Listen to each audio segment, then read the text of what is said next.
In this edition of Spriester Sessions, we are joined by Special Agent in charge of the FBI San Antonio Division, Aaron Tapp.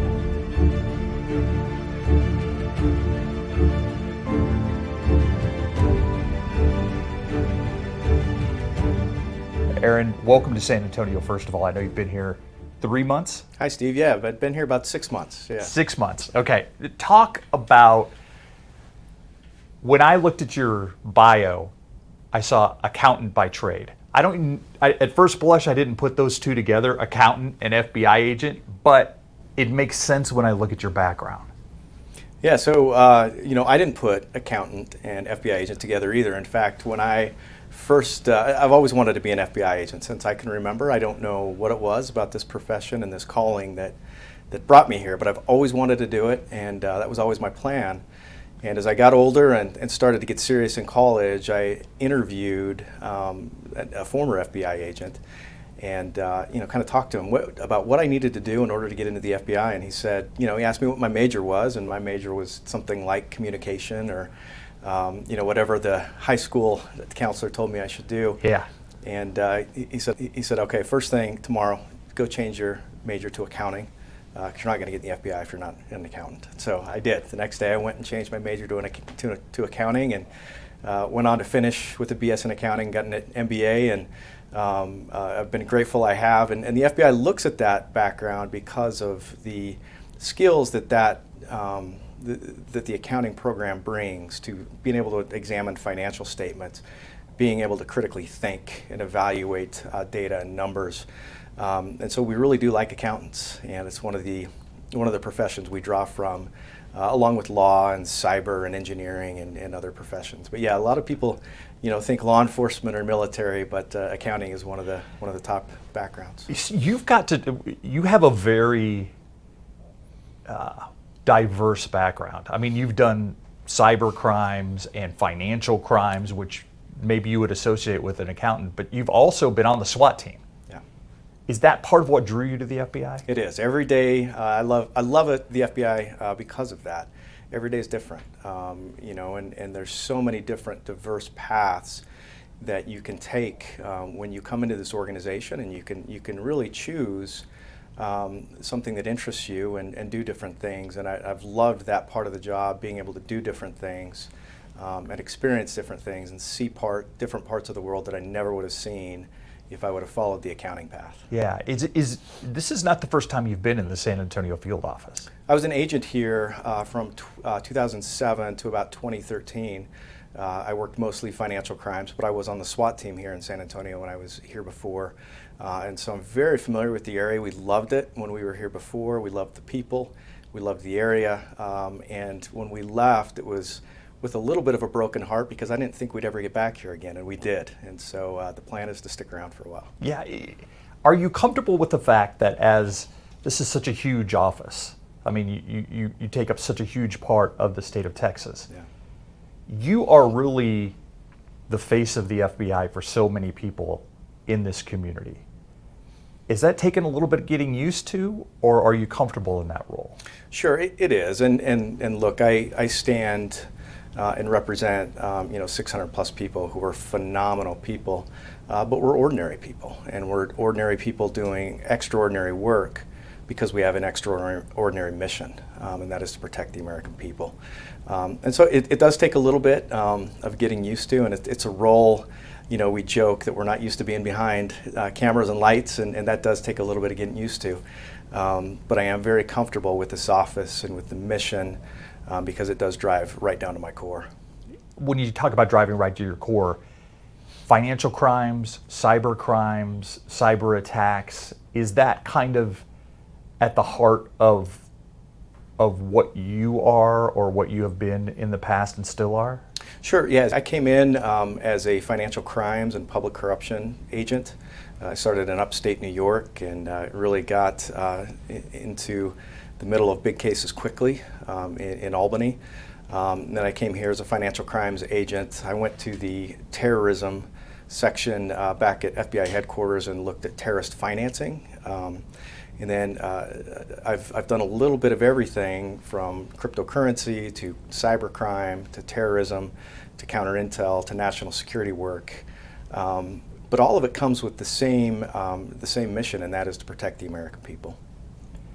How has it changed? How has the cyber crimes that you're seeing changed since when you started in upstate New York to where you are right now in San Antonio? Well, I remember when I got to upstate New York, we had one internet computer in our squad area, and that was it. And it's really changed over time to be part of everything that we do. I mean, the devices that we carry with us have so much data and processing power, and that is so good for so many things and for so many businesses, and it makes our lives better.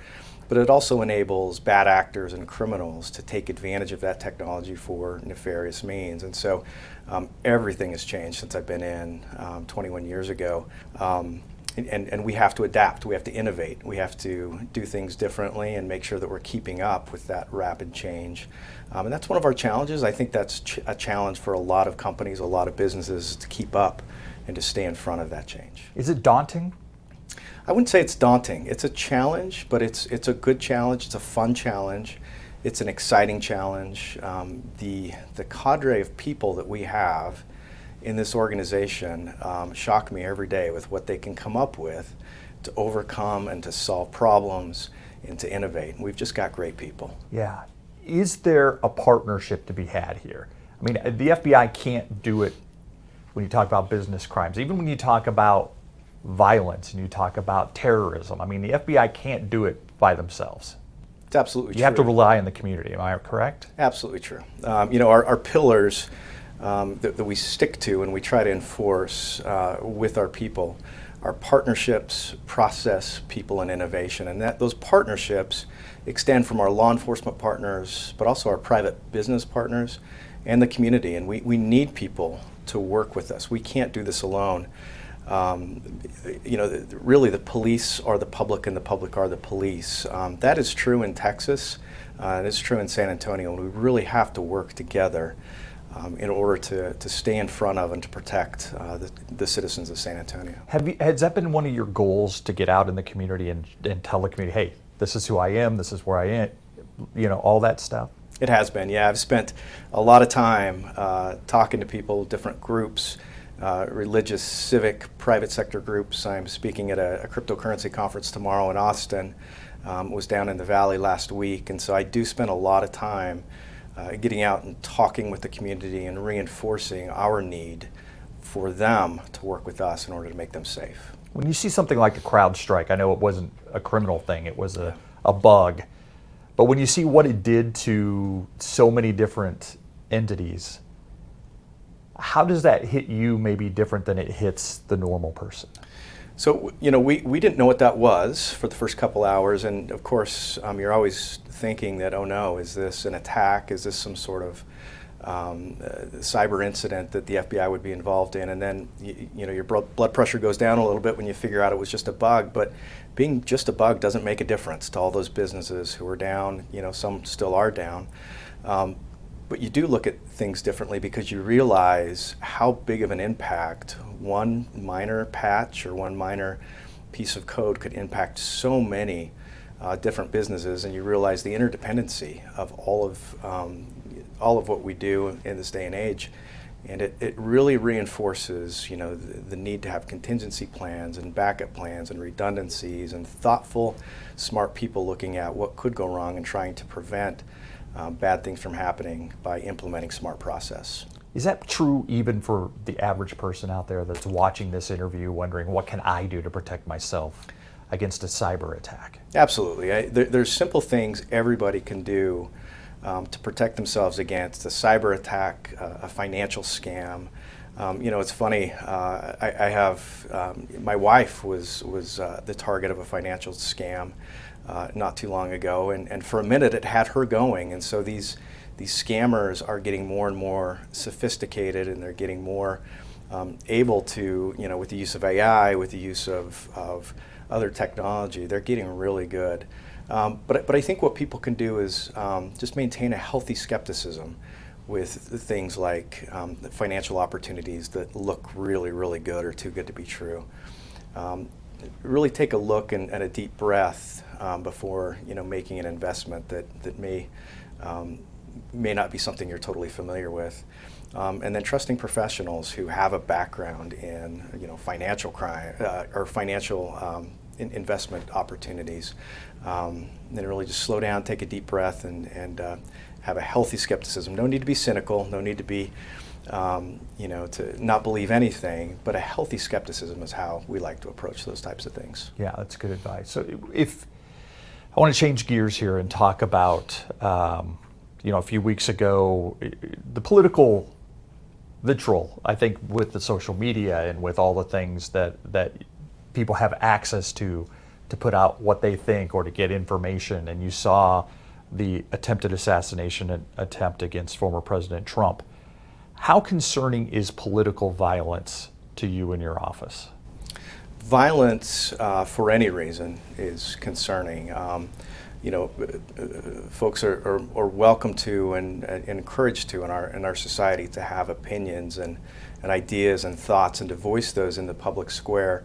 That's something that's encouraged, and it's really one of the foundations of our country, and we need that. But when it turns to violence or threats of violence, the FBI can't accept that, and so we take violence for whatever motivation very, very seriously, and we're going to do everything we can to prevent it. Yeah. Do you have to keep tabs on what's happening on social media networks way more than you did, again, I'll say, when you started up in upstate New York?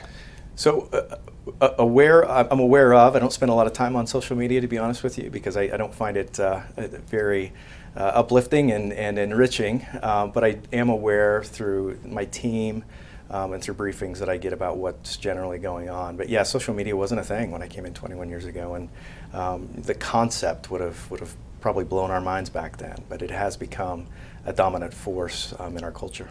Yeah, and you have people here who actively monitor different things. So we don't actively monitor social media. We do. We're alerted to threats that come in.